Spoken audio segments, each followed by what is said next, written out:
Crime does not pay.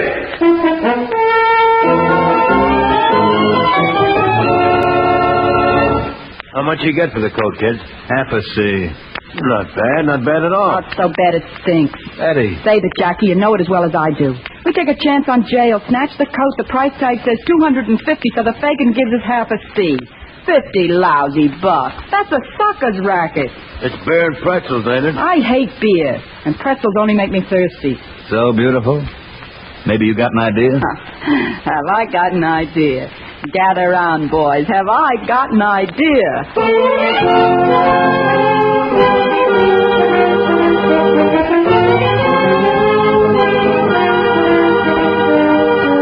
In the interest of good citizenship and law enforcement, we present Crime Does Not Pay, based on the famous Metro-Goldwyn-Mayer series of short subjects.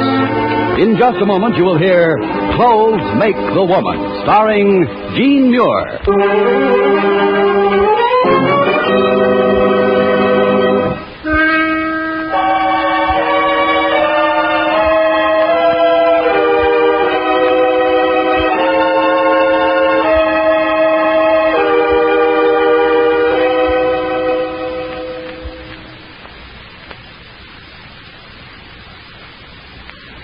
Now, Crime Does Not Pay, starring Jean Muir as Betty Page in Clothes Make the Woman.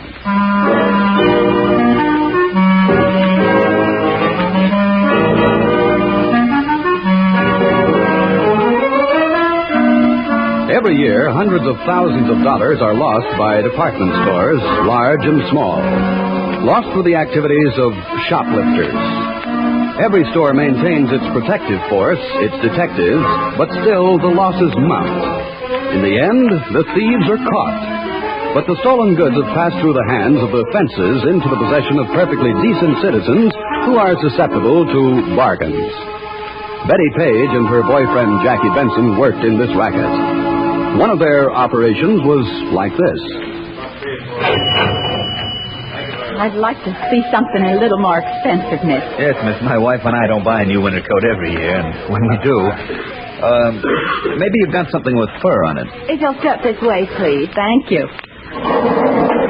Now, this is our most expensive line of fur trim cloth coat. Oh, they're lovely. Which one should I try on, Jack, dear? Well, I like that blue one with the big fluffy collar. That's a fox collar. Oh, may I put it on, miss? Oh, certainly, madam. Do you like the color, Jack, dear? Looks a little dull. So blue, it's almost black. Well, it won't look like this in daylight, will it, miss? No, it'll be a little lighter. Well, could we see it in daylight, miss? I noticed some windows out near the elevators. I'm afraid I couldn't leave this part of the floor that long. Oh, you wouldn't have to come along. My wife and I'll be right back. Come along, dear.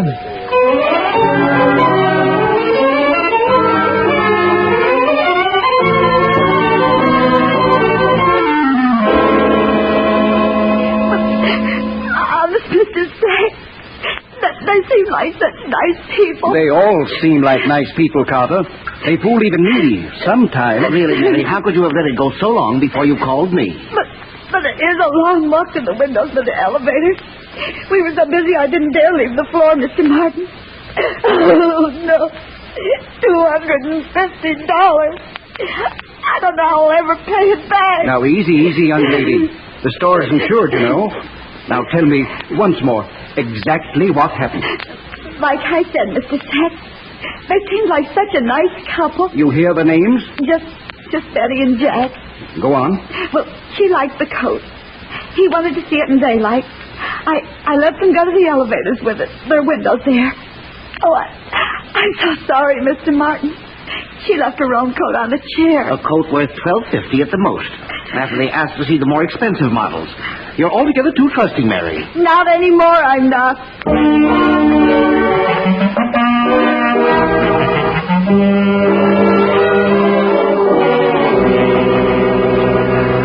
Give you 50. What, on a $250 coat? After we risked our necks to get it? I left my own coat there. My coat cost me $100. You get 50. Oh, now look here, Louis. Now I know why they call you Fagin. Some fence you are. Save it. I gotta get some profit. You didn't do any work. I'm taking risks, ain't I? For risk, a businessman is entitled to a profit. What risk do you take? What will I get out of it? A cloth coat with a piece of fox, $100. So I give you 50, so we come out even. Yeah, and we do the work. Enough talk. 50. Take it or leave it. Jack? What's the use? Take it, Betty. It's better than nothing.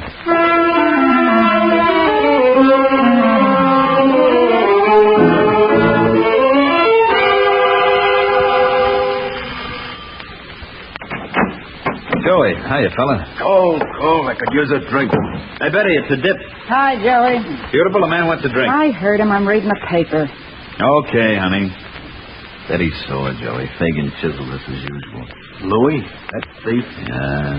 Well, he pays as much as anybody. I suppose. This stuff ain't as good as it would have been if we'd got more for the coat. Not too bad. How much you get for the coat, kid? Half a C. Not bad at all. Oh, it's so bad it stinks. So beautiful. Maybe you got an idea? Have I got an idea? Gather round, boys. Have I got an idea? Right here in the paper. The newspaper? Uh-huh. You're in on this, too. We'll need an extra hand. What's my cut? 3 ways equal. What do we get from Louis? This idea'll work so slick there'll be plenty for everybody, even at Louis' rate of pay. It sounds interesting. Go ahead, kid. Just let me read you this. See the picture? What, that society dame? What's she got that you ain't, baby? That sable coat. $10,000 if it's $1. So, kid, so? Listen. Mrs. Louise Williams, shown above at a recent charity function in smart Rosedale Manor, is one of the sponsors of a milk fund luncheon to be given at the home of Mrs. Joseph Barton 2 weeks from today. Also present at the forthcoming benefit affair will be Mrs. Barlow Sampson, Miss Josephine Powell, Mrs.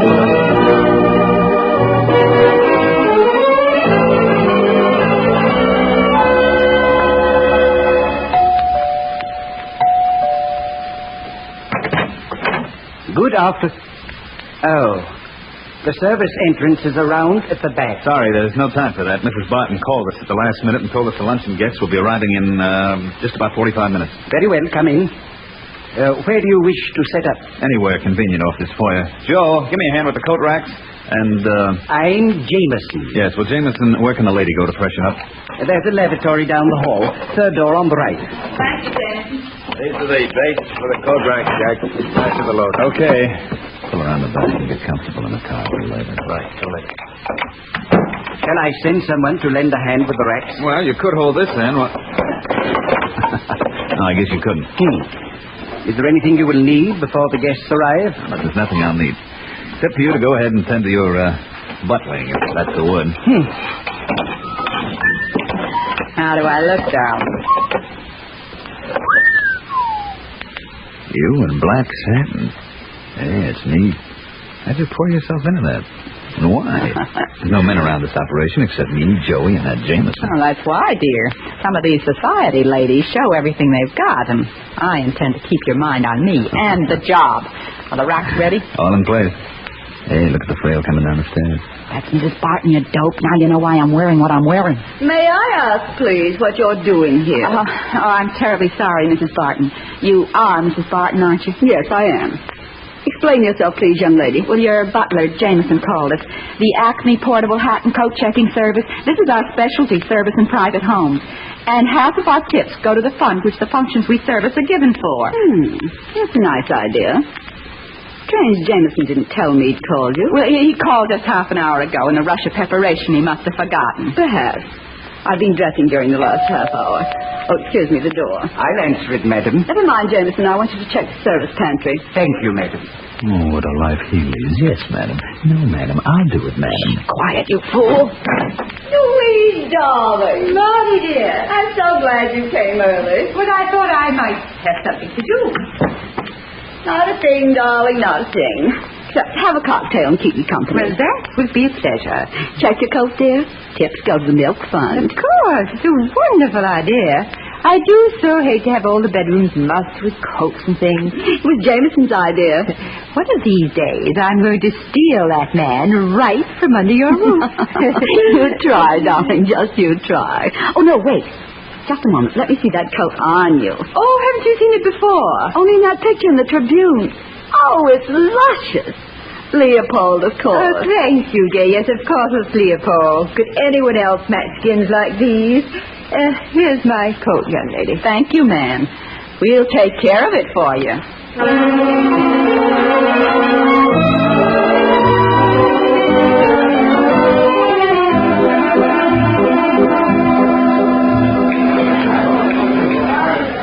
May I compliment you, young lady, on the way you pleased Mrs. Barton's guest? Thanks, Jameson. Now you've said your piece. Run along. Well, really. After all, one could be polite. What's with him? Is he on a make or something? Could be. I understand black satin has an effect on some men. Oh, it has on me, baby. Nothing any of the dames in there was wearing could make them look like you. Save it, darling. We got work to do. You hear you? Sure, Joey heard me. He's coming. Okay, kid. I'm out here waiting all set. Here they come, Joey. Wait till Louis sees this haul. Mink, Persian land, broadtail, sable, and all real. Here, Joey. Here's the first load. There's about 30 coats here. No, Jackie, not all of them. You want to leave some? Got him. Next pile. Hold it, Joey. Betty's going nuts. Not me, I'm smart. The 3 coats you just put through that window are worth about $15,000. Okay, we take 6 more, including Louise Williams. We'll have over $50,000 in the haul, but we leave the rest. So nobody will suspect anything until the women whose coats we took come looking for them. By that time, we'll be miles away. Get it, Jackie? Got it, beautiful.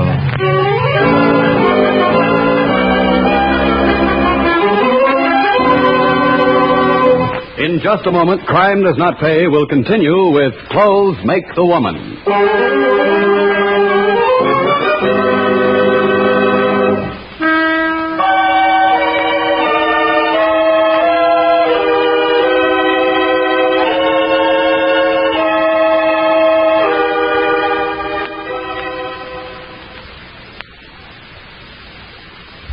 Now we continue with Crime Does Not Pay, starring Jean Muir as Betty Page in Clothes Make the Woman.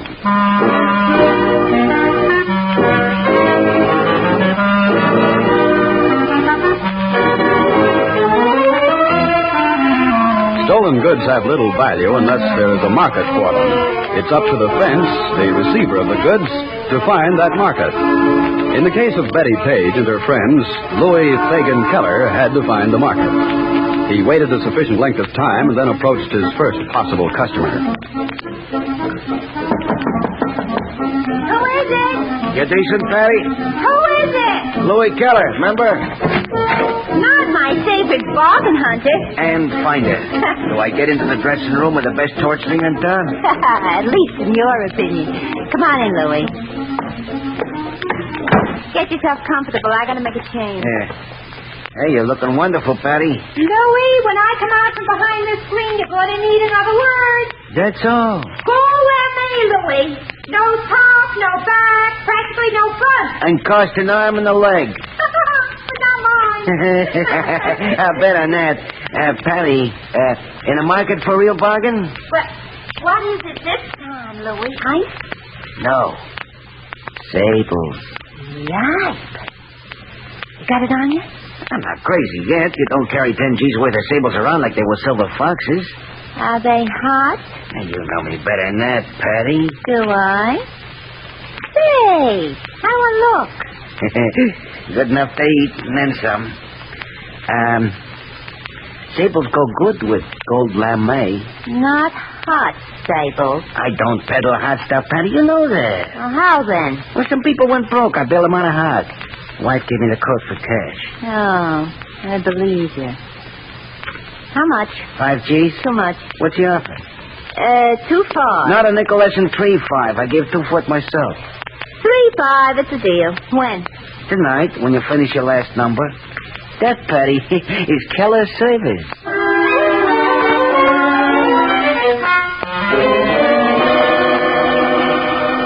Lieutenant, we waited so long. You don't seem to understand. We understand, Mrs. Barton. You called us here when the theft was discovered.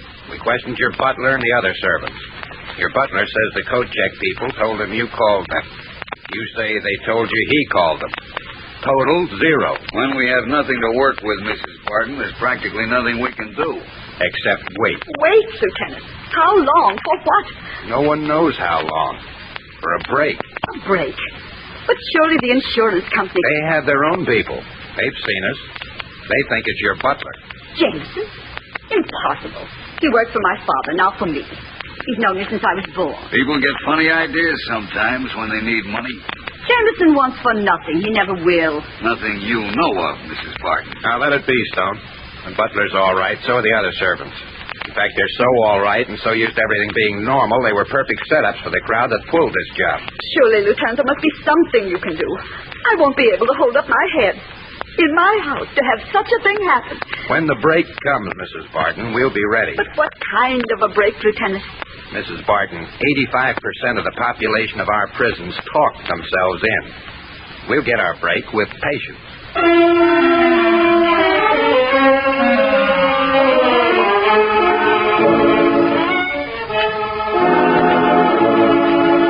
You should have seen her drool when she saw that coat, Patty. I drooled myself. I wish I could have kept it. Patty Laurel, without a brain in her head, gets to wear that coat. What do we care? She's got the coat, we got the dough. I knew you kids had come through with a big idea. Once, anyway. Once? What do you mean by that? Well, you can't pull a stunt like that again. Oh, can't we? Now, look, Betty, let's not take chances. We pulled down $15,000 on that deal and no income taxes. Shut up and listen. Okay. Aren't you riding high, kid? Never mind that, Fagin. Get this. There hasn't been a word in the papers about the Barton job. Not one word. How they hate to be taken, that kind of people. But okay, that means nobody's talking. So for the next job, we pick a spot a few miles from Rosedale, and nobody'll be wise. Smart. Smart as a whip. But not too soon. There's no sense taking chances when we don't have to. What scared you, darling? Dick Davis. Who's he? You remember, don't you, the party Joey threw to celebrate our haul? What, that little one with a squint? That's him. Best second story man I ever did business with. Yeah, well, he's in a tank. What? Yesterday. Went back to a neighborhood too soon. Picked him up, caught him on a Oh, job. so he pulled a boner. And he had a piece on him. Armed robbery, 20 years. Poor Jake. His own fault for getting caught. They won't take me that way. See what I've got, boys. Betty, where'd you get that piece? It's a souvenir, a war souvenir, 25 caliber, a lady's gun. Fellow I bought it from says it packs a terrific punch. That's no good, kid. Lose it someplace. If we do another job, don't carry it. Not carry it. Now, boys, you know everything's going on these days. A girl wouldn't think of wearing her minks unless she had some protection.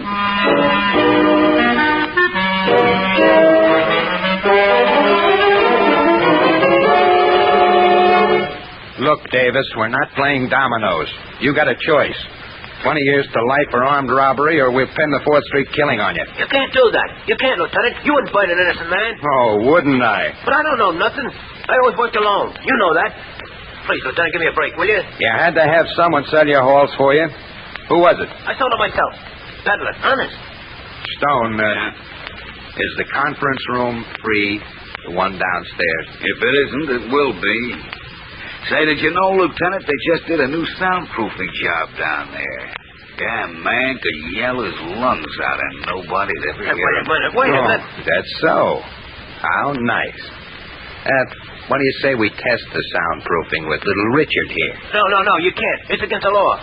Listen to who's talking now, Stone. Against the law, huh? Well. Can I make a deal? What kind? Or maybe you drop the arm part of the charge. What for? Will you? Let's see the size of your merchandise. It's the gang that pulled the Rosedale Manor job. The Rosedale job? You in on that? No, not me. I went to a party. They were celebrating, see? Jackie Benson, Betty Page, Joey the Dip Waters, even Louis Fagan Keller, the fence. You see, that is Joey, he had a few too many, see? I got the whole layer. Is it a deal, Lieutenant? Is it?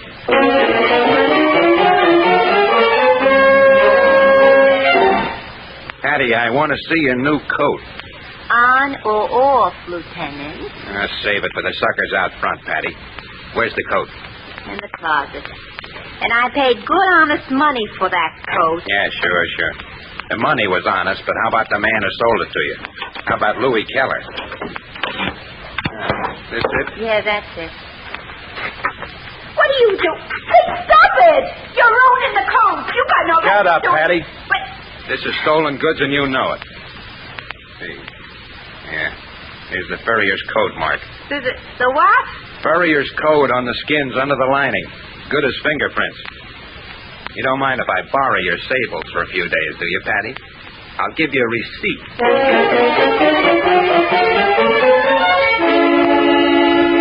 Well, Mr. Leopold? But of course it is my coat. I know it even without the markings. Whose is it? Mrs. Williams, Louise Williams. For her I made it. Special. I matched the skins like no other coat in the world. You keep a record that'll stand up in court. But of course, always, you know that, Lieutenant.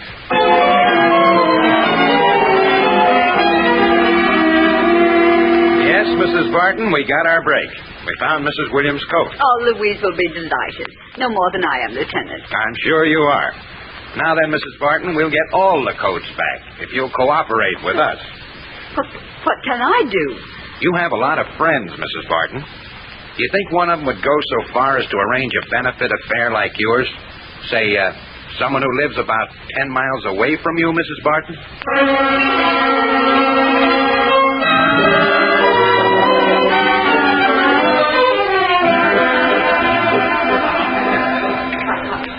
Not bad. Definitely not bad. How much do you suppose this one's worth, Betty? Not much, about 3 G's. They're better ones. Where's Joey? You whistled for him 5 minutes ago? It's a different layout here. What's eating you? I don't know. I just don't like the feeling around here. For the love of Mike, the girl's getting sensitive. Sensitive? Didn't you notice who's here? Where's Joey? Be along in a minute. Who's here? Mrs. Barton and the Williams dame. Oh, so that's why you ducked behind the racks and let me check them. They'd remember a woman. All right, it's all right. They didn't see you. There's Joey. Start picking, kid. Here they come. Okay, Betty. Here's 3 for a while. I'll get some more. Right. Now watch it, Joe. Hey, Betty, that's not Joe at the car. No, it's not, Benson. Cop. None of that. There's no exit for you, Benson. I told her we couldn't pull the same stunt twice. Where's the dame? Betty, the dame's crime, Lieutenant. What? She came up from behind the coat racks with a gun. Got out the door before we could grab her. We'll get her. You take care of this monkey while I get out the alarm.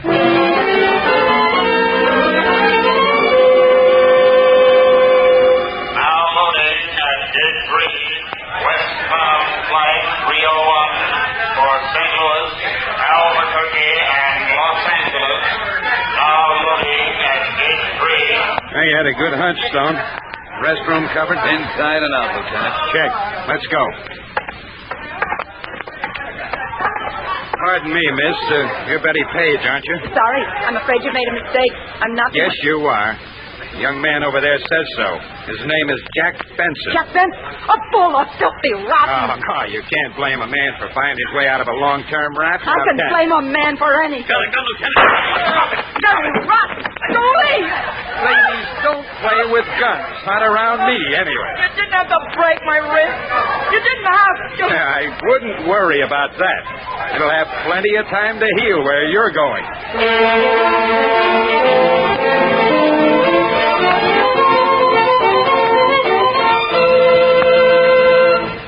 Crime does not pay.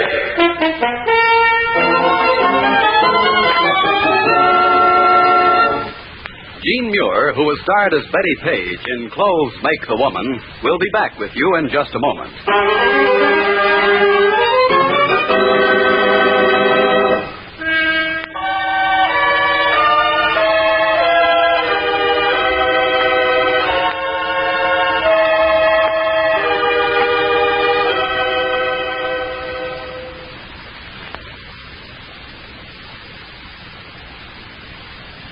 Now, here in person is Jean Muir.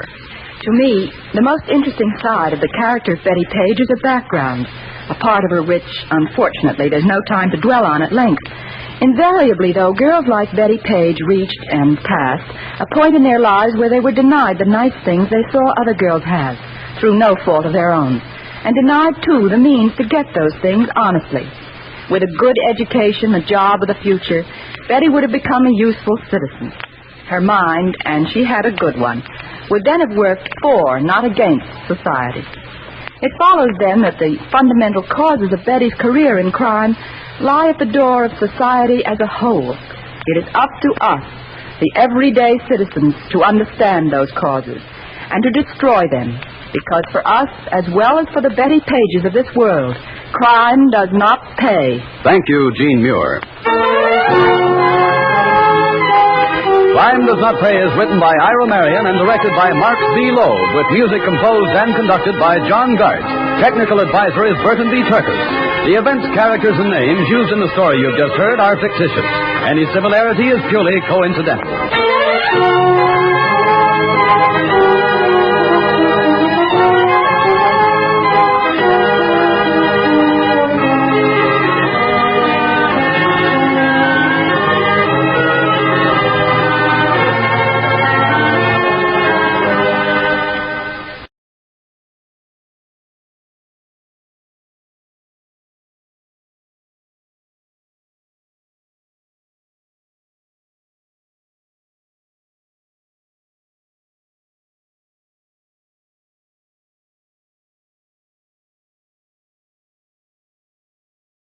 Crime Does Not Pay.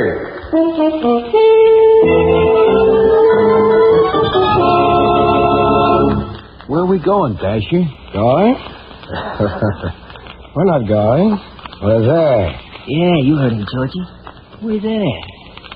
This garage?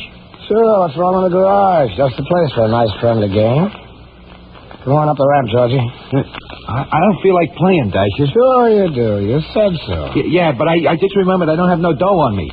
You won't need any dough, Georgie. No dough for this game, Georgie. Harry, what's going on? Get up that ramp, Georgie. We got a new game, Georgie. It's called Stick the Pigeon.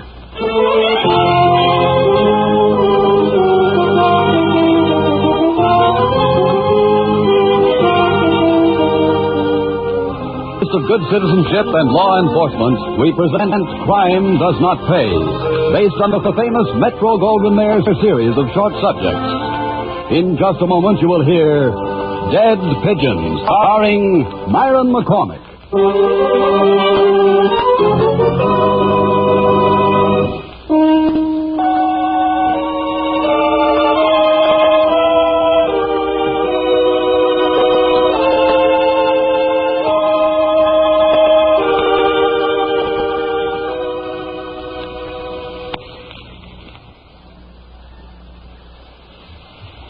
Now, Crime Does Not Pay, starring Myron McCormick as Louis the Dasher Monroe in Dead Pigeon.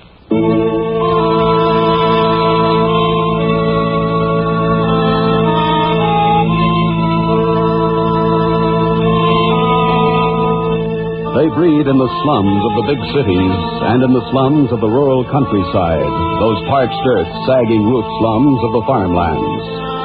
They want what others have.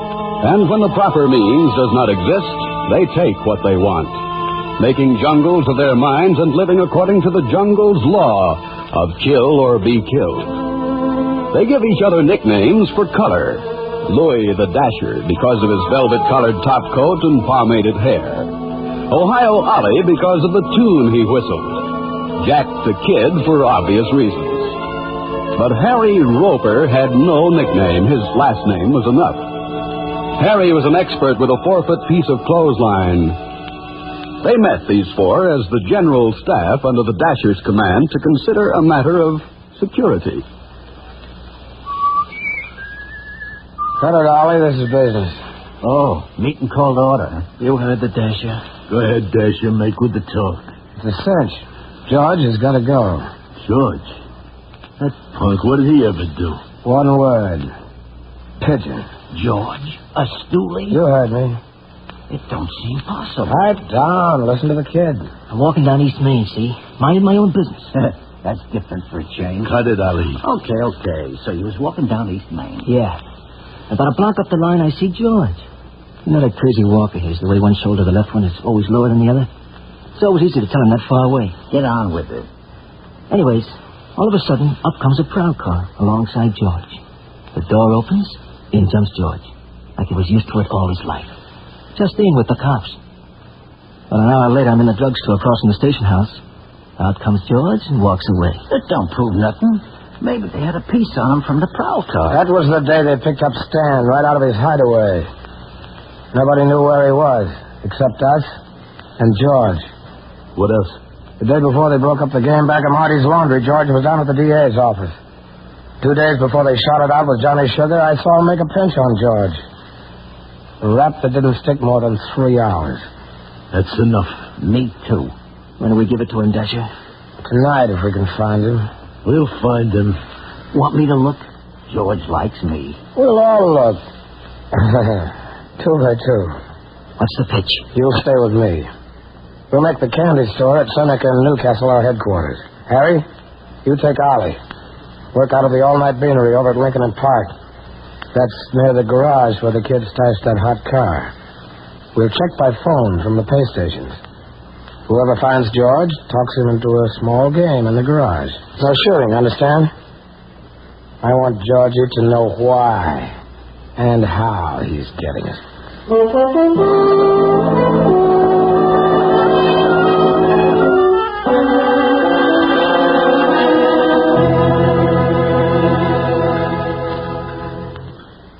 Any calls, Ollie? Nothing. This is my 3rd cup of coffee and nothing. How much coffee do you think I can drink? Never mind that. George will be around sometime tonight. If we miss him, we'll hear from Dasher. We ain't gonna miss him. You got something there, pal.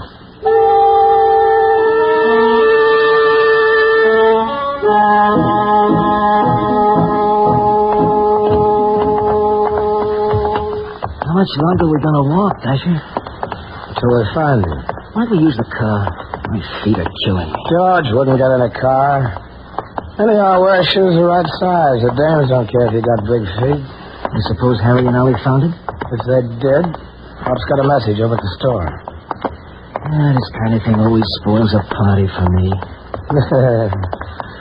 Think how the party's going to be spoiled for Georgie.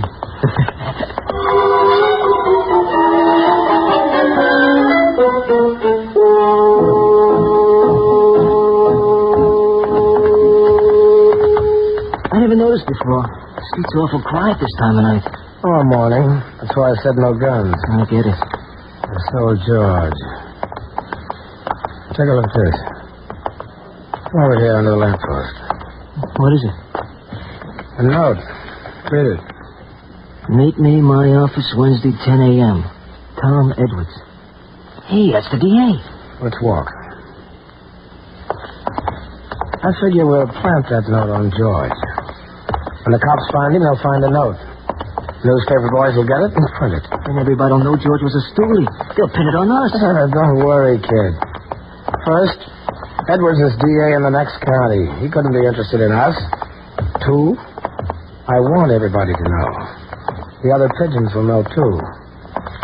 I think the warning will take. Dasher, you're a genius. Smart enough, anyway. Dasher, up ahead. Close to the buildings. Up the side of the street. It's dark in there. Wait till he gets near the lamppost. Yeah, it's Georgie. I know that walk any place. Come on, kid. Right. Hi, Georgie. What's your hurry? Oh, hiya, Dasher. Going any place special? No place special. Interested in a little game, maybe? Maybe. What's cooking? Blackjack. Oh, I'm lucky at blackjack. Where? Central Garage. We made a deal with the Grease Monkeys. What do you say we go over and take a hand? Sure. Why not? Let's walk. Why are you so lucky at blackjack, George? Well, any combination of 7 is my lucky number. I get it. Think you ought to play tonight? Why not? Today's the 11th. Oh, the date don't mean nothing. Just the cards? And the dice. There's Pop's corner. Lights are still on around here. Night Owl show at the movie. Wouldn't pay for Pop to keep open otherwise. They'd pay Pop to stay open only for us. In the other neighborhood, it'd attract too many nosy cops. Wait for me. I'll only be a minute. Yeah, sure. Yeah, we'll be here. Now, like I was saying, kid, any combination... Any messages, Pop? No, nothing from nobody. How's business? Any business? How can it? Anybody in the back room? I want to use the phone. Nobody in back, nobody in front either. If it gets no better, I'll give it up and try it.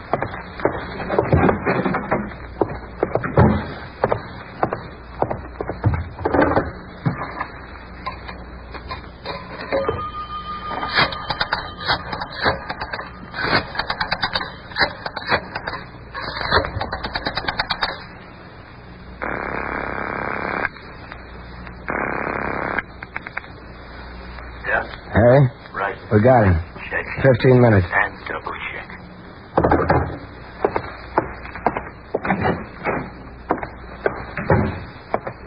That was quick. And to the point. Hey, Pop. Yeah. Anybody wants to know, the kid and I have been in and out of here all evening. That's the truth. See you, Pop. Good luck with the soda.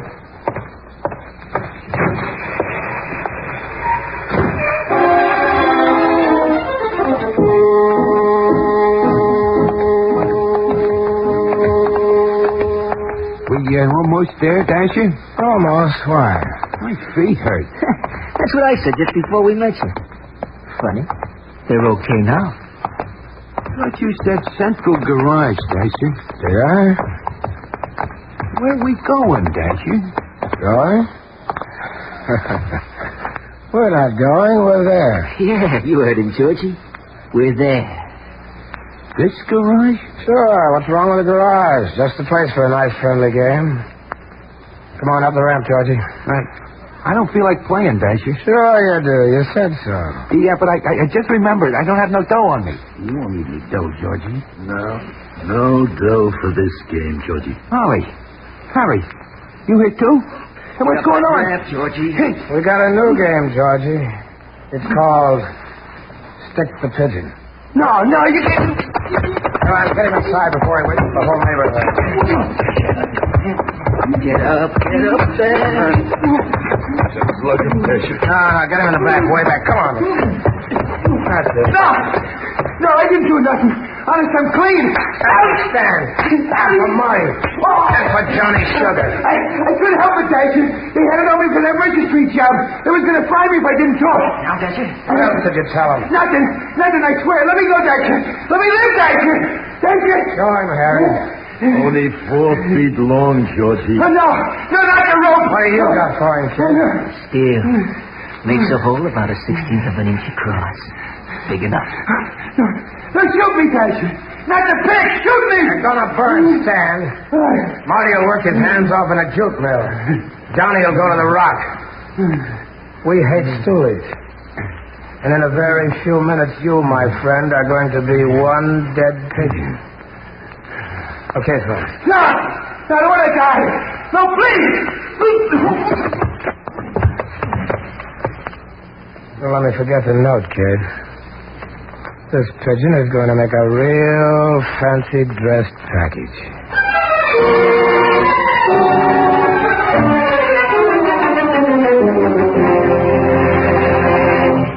In just a moment, Crime Does Not Pay will continue with Dead Pigeon.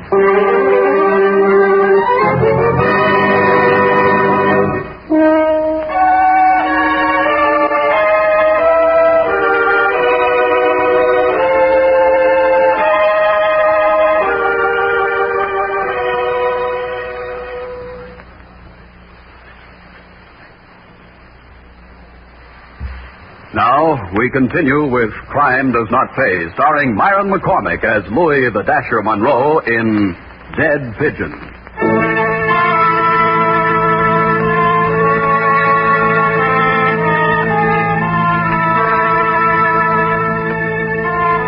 They found George, the dead pigeon, next morning.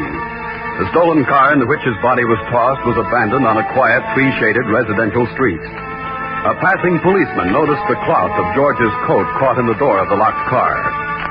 One look through the window, and that particular policeman was on his way to the nearest call box. Shortly thereafter, prowl cars, squad cars, an assistant medical examiner, and the wagon from the city morgue converged on the spot. That tree-shaded residential street was quiet no longer.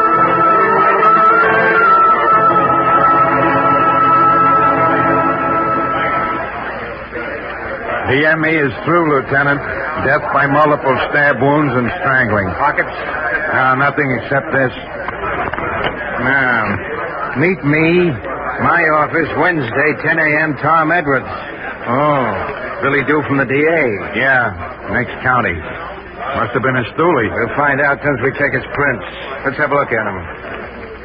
He's a mess, whoever he was. So's the car. Boys checking the plates? Well, that won't give us anything. It'll be from another car. Standard practice. This one wasn't pretty, even living. What's this black stuff on his back? Smells like oil to me. Yeah, it is oil. That's funny on his shirt, not on his jacket. You know how they operate. Pull his jacket over his head and let him have it. It falls on his shirt. Yeah. Oil. Look, Sorrell. Not one word to the newspaper boys about that note. Why not, Lieutenant? They'd love it. I know, but that's a warning to other stoolies. We're not doing any favors for the gangs yet. And run a check of all public garages within, say, 5 miles of here. That's a large order, Lieutenant. I know, Sorrell, but that oil comes from the floor of a garage. I'll bet on it. And I want to know which garage has a record of a car like this one. We might pick up some interesting leads that way. Never can tell.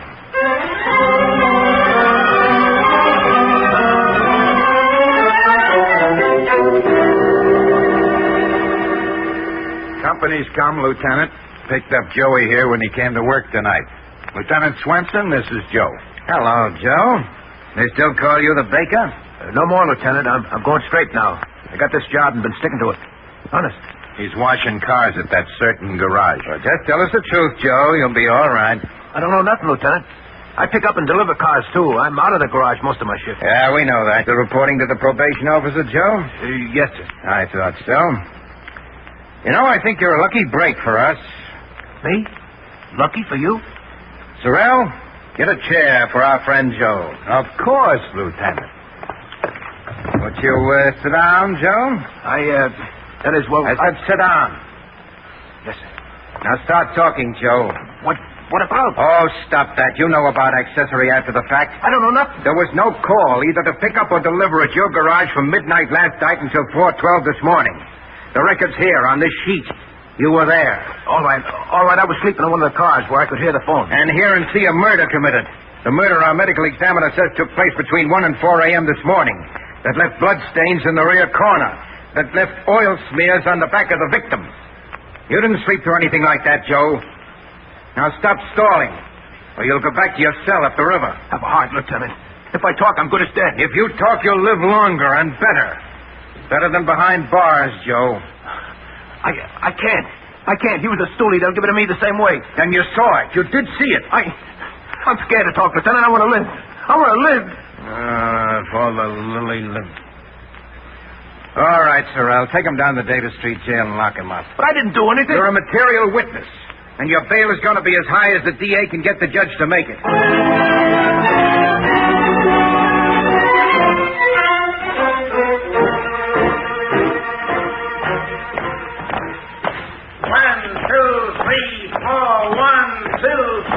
4. Keep step. Hey, you're here to exercise. No exercise. This ain't no playground. Keep moving. Blackie, No you heard? You know the rules. Joe the Baker is here. Cell 23. Material witness, George the Pigeon. Pass it. Check. Hey, Phil. Joe the Baker. Cell 23. George the Pigeon. Material witness. Pass it. I thought I just said no talking. Shut up, you hear? Yes, sir. I wasn't talking, sir. Get word out, Joe the Baker. Cell 23, material witness, George the Pigeon. Gotcha. I'll pass it.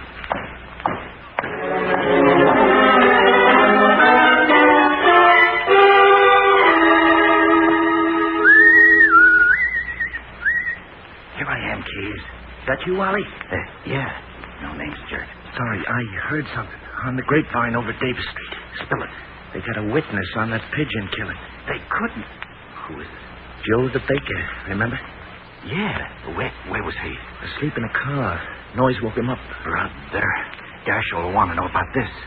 Valet, you earned your money this time. They set the bail? Yeah. $100,000.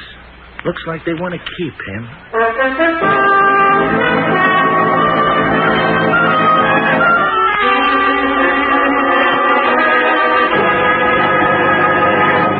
So that's it, Dashiell. All the lousy breaks. And a character like that. Okay, Ollie, we'll get him out. Spring him? No, legitimate. We'll bail him out. Well, we get the 100 G's. Don't worry about that. The Constitution says no big bail or something. I'll send the mouthpiece into court in the morning. He'll get that bail reduced, and we'll put it up. Get it? And then what? When Joe the Baker walks out, we'll be waiting for him. He'll jump there all right. They'll never find him. And it'll be worth every cent it'll cost us.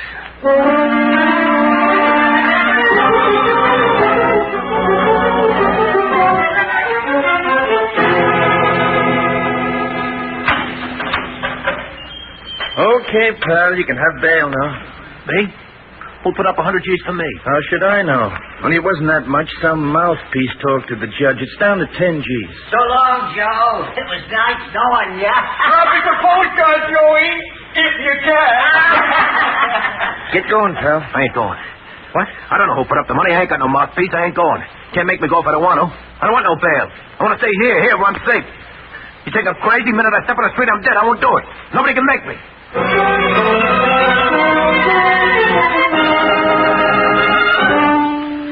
You giving me that straight, Ollie? Straight like I got it. Our pal, the Keys, says Joe suddenly got smart and refused to bail. What wised him up?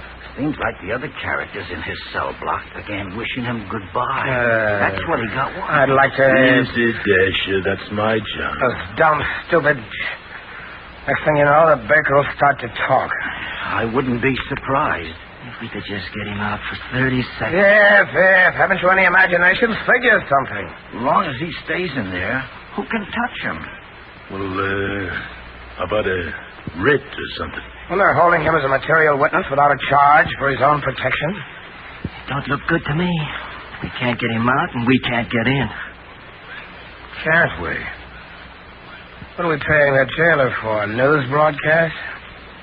Maybe you got something, Dasher. The first time I ever heard of anybody who wanted to get into jail. You got an idea, Dasher? Why can't Joe have a visitor? No reason why not. Oh, no, Dasher. This is one job that's not for me. What's so tough? Our boyfriend lets one of us in. We get to Joe. The Keys turns his back. A fast share, and that's that. Dasher, you mean right in his cell? Oh, the visitor's room. Not regular hours. Maybe 10 o'clock at night. Keys will play along. He'd better. He has to go home when he's off shift. It don't feel right, Dasher. Too close to the line. If Joe the baker speaks up in court, we're over the line. You better count me out, Dasher. Me too. I need room to work. Jail's no place for me. Ollie? I get a rash every time I go near a jail. They don't agree with me. Honest, Dasher. But I'll wait outside with a car. I get it. You're all turning chickens. Do we gotta take care of him that way? If there was any other way, wouldn't I figure it? Yeah, sure you would. Hey, couldn't we draw straws or something? Short man has to go in. No straws.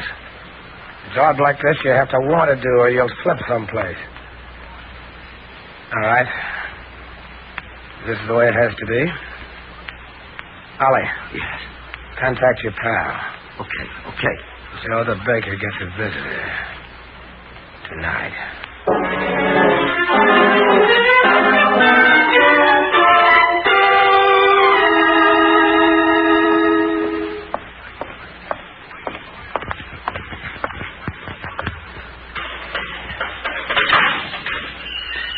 What's that? You got a visitor, Joe. Visitor? Me? Who want to see me? And since when visitor's 10 o'clock at night? Yes, too many questions. Come on. Hey, I don't understand. Come on your feet, Joey. Let's go. Okay, I'm coming.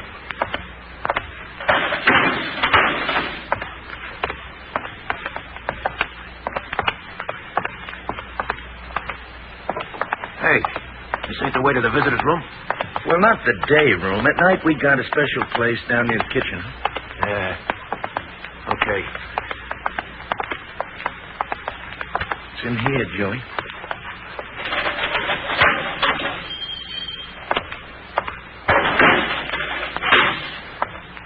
Hello, Joey. Nice to see you. Dasher. Shut up. Don't use my name. Keep away from me. Keep away. Help. Keys. Hey, Keys. Keys won't help you. He's gone to bed. Don't come near me. Don't. I'm calling you, Dasher. Don't come close. Put down that baseball bat, Joe. Take your medicine like a man.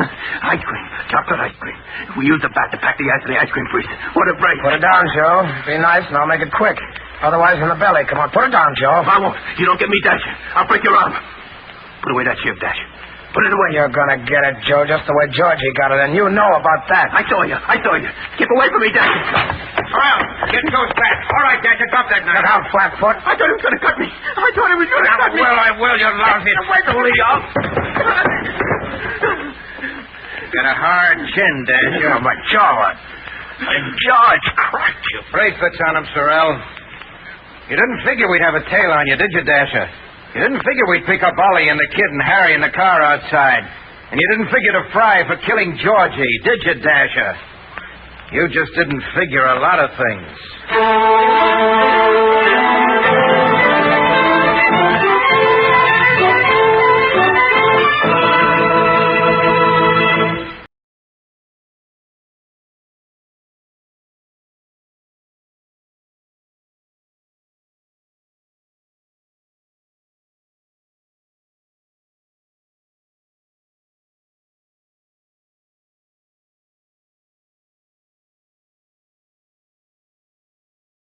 Crime does not pay.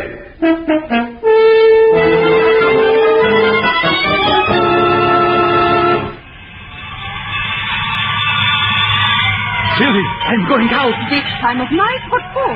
The fire is near here. You and your fires. What are you, a little boy? Stop chasing fire engines. Grow up. That was my mistake, growing up. Of all the silly things to say. Silly, that. What else is there to do for excitement? I could mention a few things, like taking your wife out, for instance. I mean real excitement. Action. Like the ladders going up, the hoses dragged up the fire escapes, people jumping into nets, all the bells, the sirens. Oh, what's the use? They're coming back already. A small fire. Someday there's going to be a real fire in this neighborhood. A real fire. Nick, stop it. When you talk like that, you frighten me.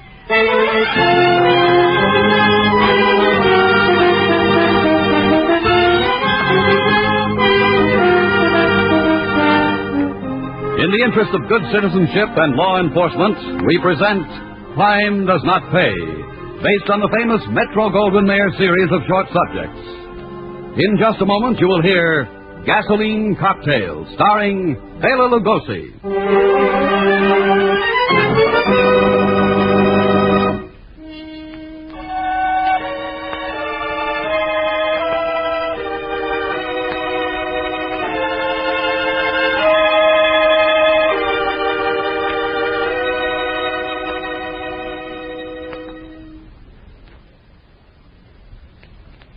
Now, Crime Does Not Pay, starring Bela Lugosi as Nick Segadin in Gasoline Cocktail.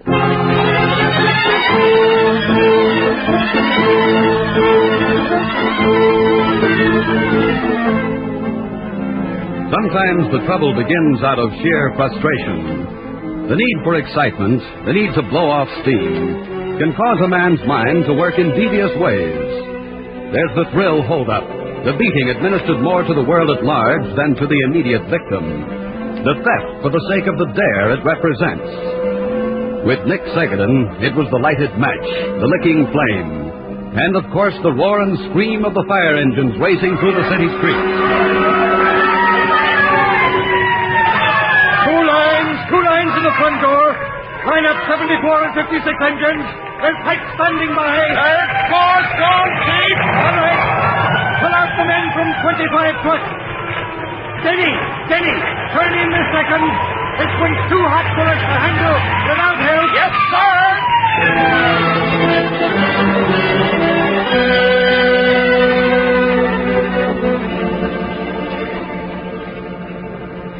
Chief, the 6th Battalion ordered me to report to you, sir. We're 22 truck. 22 truck. When did you get here? First two on the second. All right, I'm releasing you. Go back to quarters. Yes, sir. Driver, notify dispatcher. All second alarm equipment released and sent back to quarters. Well, Chief, almost had yourself a nasty one, didn't you? Oh, Warren. Well, how's the fire marshal's business? Still doing things with magnifying glasses? Microscopes these days. I see you had 3 boys hurt. Well, nothing too bad. Punctured hands, cut cheek. We were lucky this time. The stairwell was like a chimney. Fire mushroomed up onto the 3rd floor. Took 6 women down the ladders. You find anything yet? Looks like the usual. Baby carriage full of trash under the stairs. Cigarette, match, boom. I'll see you around, Chief. Right, Warren. Chances are you will. I beg your pardon, sir. You are the fire marshal? Yes. How'd you know? I've seen the car in which you came to the fire. Since I was a boy in Hungary, I followed the fires. I guess boys are boys all over the world. Yes, all over. But I wish to know, Have you found out how this started? Found out where it started. Why do you want to know? Oh, it's just that I'm interested in these things. And this is a bad one. Bad isn't the word for it. We're just lucky no life was lost. Yes, very lucky indeed. Thank you very much. If people only were more careful where they throw matches.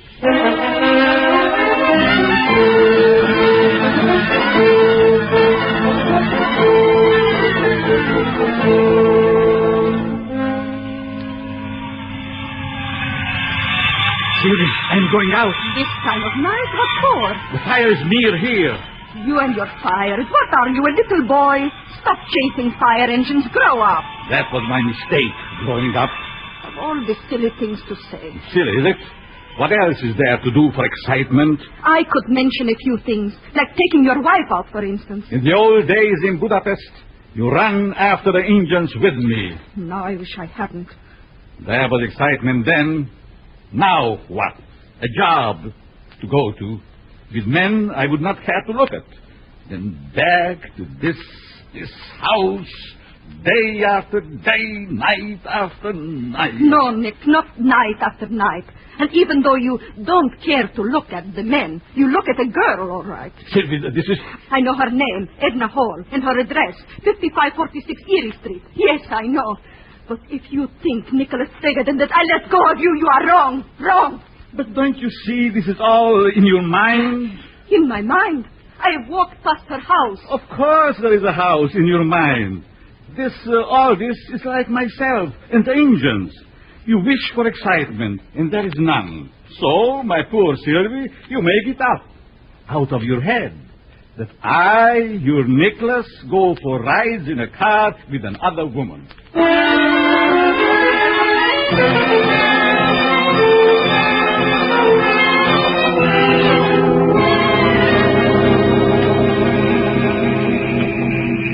Tonight, my dear Edna. Tonight you are more lovely than I ever seen you. Oh, Nick is teasing me again. Listen! What's the matter, darling? You hear them? The fire engines? Oh, that, yes. I will go to the fire, too. Nick, you're like a little boy. You do not mind this? No, I don't. But a cop would mind the way you're passing red lights. Oh, for a moment, I think I'm really driving the big truck. But you're not. Oh, Nick, there they are. See all the red lights up there? I see them. Edna, you're excited, too. Oh, who wouldn't be? It's nothing. They haven't even taken the hose off the hose truck. There's nothing to watch. Why, Nick, shouldn't you be glad it wasn't much? Perhaps it was discovered too soon. Oh, yes. I'm glad. Now, let's stop here, near the park. It's a good place to stop, huh, Edna? Oh, yes, darling. Oh, Nick, I wish I could bring you home with me. But you know how Dad is. He thinks you're too middle-aged for me. Perhaps I am. Oh, Nick. Nick, you're wonderful. And you are more than wonderful. I cannot be without you. Is this a proposal, Nick? Are you asking me to marry you? I cannot ask that, my beloved. She's not well. There cannot be a divorce. I'm sorry, Nick. I guess you'd better take me home. So, you too are like all the others. Nick! The rides, the kisses, that always we must be married. Is love nothing in this country without marriage? Nothing? Nick, people will hear you. Oh, so let it be. I'll take you home. Again, I'm rejected. But there will be a day for Nicholas Segadin will come soon.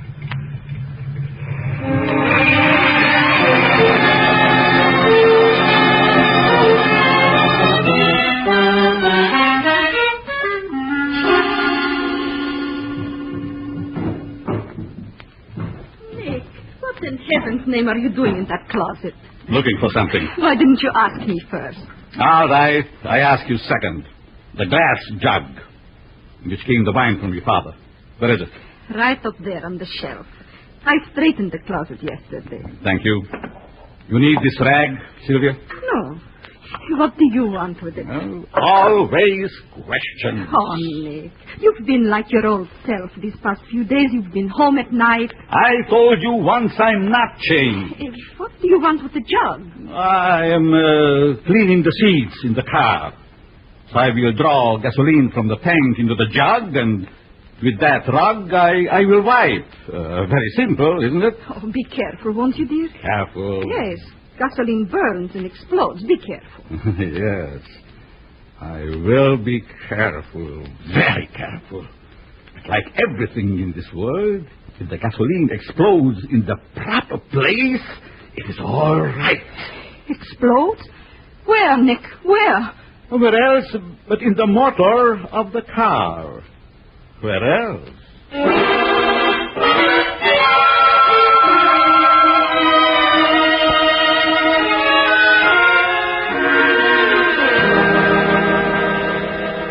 Almost ready to turn out the light, Jen? Yes, I am ready, Edna. All right, hop her to bed. Oh, your bed is softer than mine. That's one reason why I like to spend the night at your house. What's the other reason? I like to talk in the dark like this. What about, Jen? No, just anything. It's easy to talk in the dark. That's why I come over. You know, Edna, you're only a few years older than I am, but you know so much more. I'm flattered. I wish it were true. Jen! What's that? Through the window. Somebody threw something. It's burning!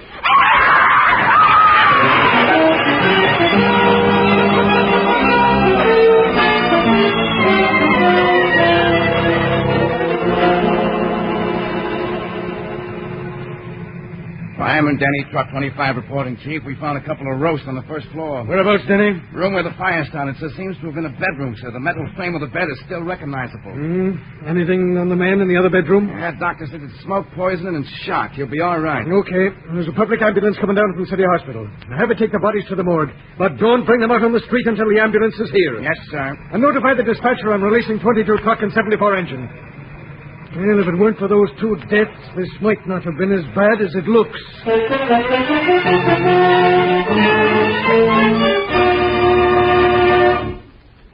In just a moment, Crime Does Not Pay will continue with Gasoline Cocktail.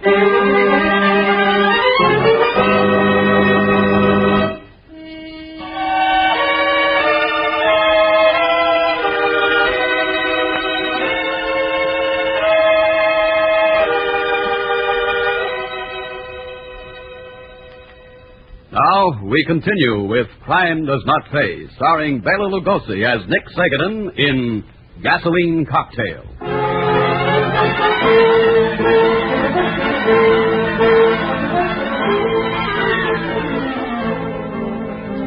Whenever death has been caused by fire, even under the least suspicious circumstances, the fire marshal is joined in his investigation by the district attorney's office and the police.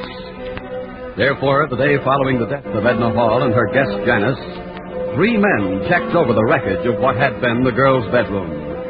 Fire Marshal Warren, Assistant District Attorney Morrison, and Detective Stein. The girls must have been sleeping soundly for it to get so much headway. A neighbor who pulled the box said he heard what sounded like an explosion. Seen anything of a gas heater or an oil stove? The building's steam heated. Oh. The men on the first truck to respond said it looked like an oil fire to them. Hello. Find something, Marshal? What's this look like to you, Morrison? Piece of glass. Too heavy for a light bulb, but... What do you think, Stein? Oh, perfume bottle, maybe. One of those things girls like to have on dressing tables. It's a mighty big bottle. Look at the curvature of the glass. Yeah, I see what you mean. Wouldn't the heat of the fire have melted it? Not without blackening it some. Anyhow, I found this in a corner behind the fire. Behind it? In this oven? Yeah. Notice that corner near where the window was? Barely a smoke mark. Something forced the fire away from there and tossed this glass fragment in there. Explosion is right, then. Hey, wait a minute. How about this? Looks like the neck and the handle of a gallon jug. Saw it a minute ago and passed it up. It's the same glass as the Marshall's fragment. The microscopes will prove that for us. Now hold it up to light a minute. Yeah, sure. Here. There. See those bits of, lint, I guess, on the inside of the bottleneck? Yeah, they look like it. One will get you 10 there. That's how it started, all right. A jug of gasoline with a lighted rag in its neck passed through the window. Boom. Molotov cocktail. What's that, Sam? I said Molotov cocktail. We use beer bottles against Nazi tanks in the bulge. Same principle. And pretty much the same effect.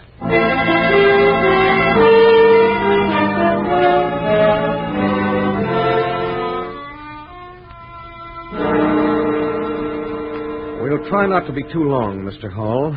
In fact, I'm sure the doctors won't permit us to stay more than a few minutes. That's all right, Mr. Morrison. Anything I can do to help. We're convinced, Mr. Hall, from various bits of physical and chemical evidence, that the fire in your daughter's room began with a gasoline explosion. Yes, we think it came from outside, Mr. Hall. A gasoline grenade through the window. From outside? Oh. Then you think it was murder, too? Do you, Mr. Hall? It's a grim charge on just my personal dislike of a man. As someone who had cause to, want your daughter out of the way? Yes. She thought she was in love with him. I refused to let him in the house. She was meeting him outside. I knew it. Then she found out he was married. She broke it off with him. He was... I didn't like him, that's all. You know his name, Mr. Hall? Yes, it's Nick Zegedin. He worked where Edna did. You can get his address there.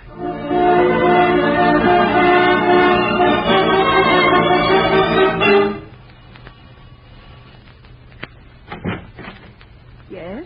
Mrs. Segedin? I am she. I'm from the district attorney's office. My name is Morrison. This is Fire Marshal Warren, Detective Stein.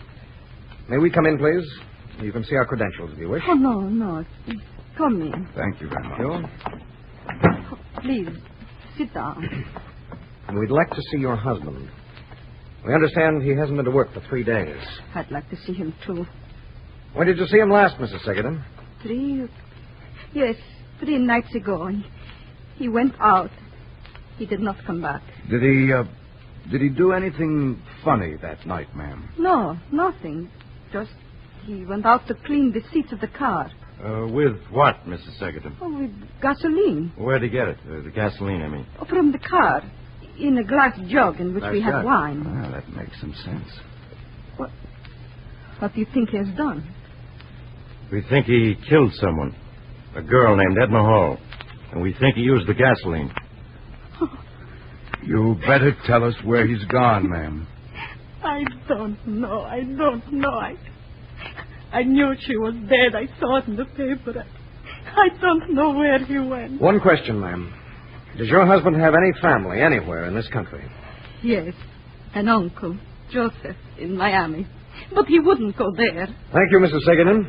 He might not go there, and then again, he just might. All right, Stein. It looks as if you're going south this year, if only for a day or two.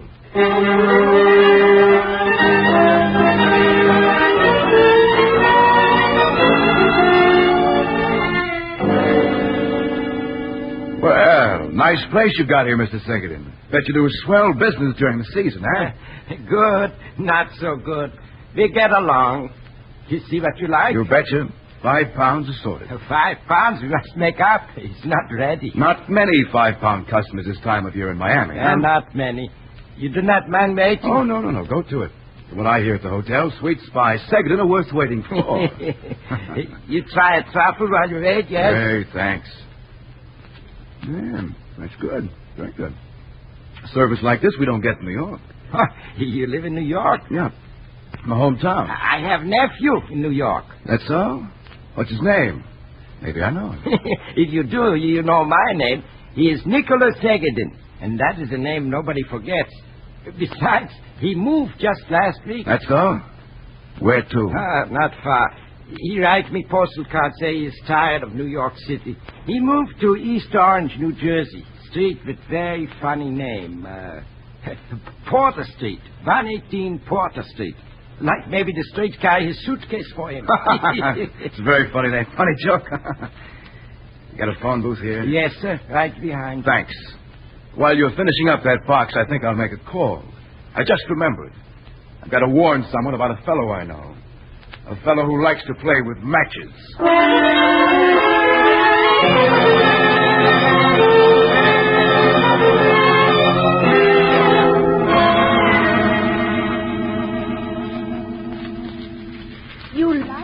You like the fire in the fireplace, Nicholas. Very much.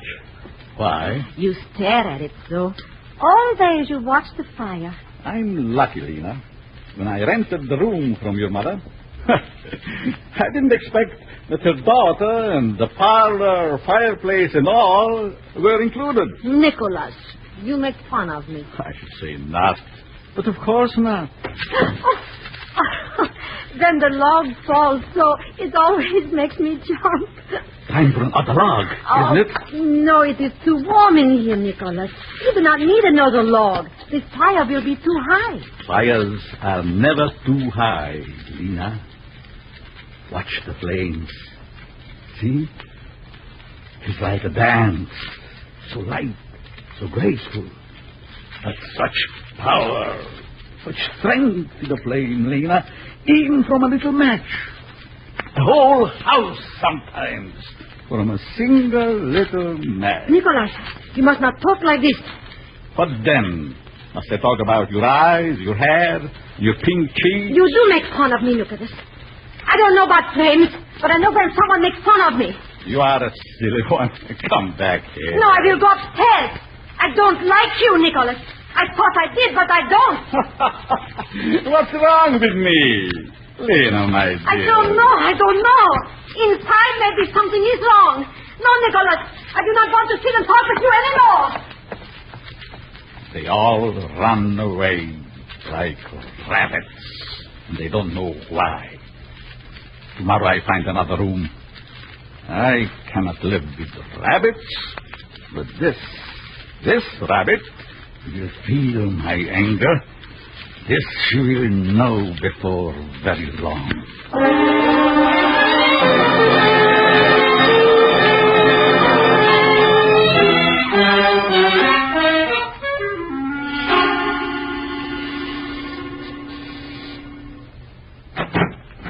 Miss Korsky? Yes? Your mother in, Miss Korsky? No, officer. She's downtown. Well, may we come in? This is Mr. Morrison, New York District Attorney, and Fire Marshal Warren. Fire? Yes, you may come in. Right, gentlemen. All right, Mr. Morrison, you can take it from here. Thank you. Miss Korsky, is there a roomer here by the name of Nick Segedin? Nick? Yes, sir. Is he at home? Yes, sir. That is, I think so. He has the front room, second floor. You ever notice anything, peculiar about this man, miss? Peculiar?